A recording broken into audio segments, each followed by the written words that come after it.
Afternoon.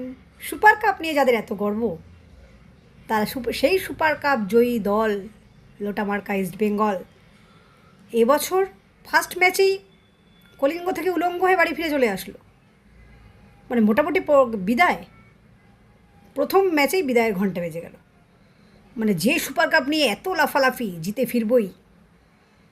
আচ্ছা, আমরা একটা কথা জানি যে কোনো টিম যদি ফার্স্ট বার যদি কিছু চ্যাম্পিয়ন হয়, কাপ জেতে, পরের বার হলে যদি একটু পারফরমেন্স খারাপও হয় তাহলে ডিটোরিয়েট করলে একটু হবে, তারপরে সুপার কাপ জয়ীরা একবারেই কাপ থেকে বিদায়।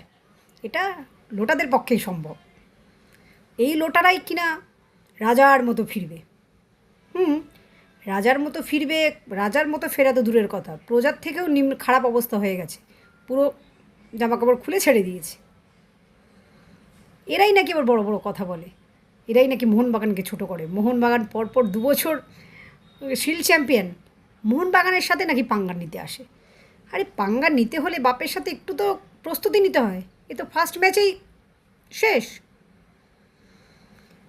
তাই বলি যে লোটাগণ আগে মুখে নয়, মাঠে যুদ্ধ হোক।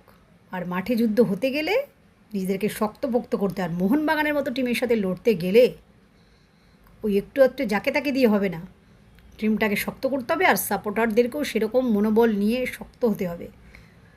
তাই মোহনবাগান ভারত সেরা ছিল, ভারত সেরা আছে। আর তোরা পিছনে ছিলি, তোরা পিছনেই থাকবি। যেমন কোচের ওই সিগনেচার স্টেপ, তেমনি সাপোর্টার।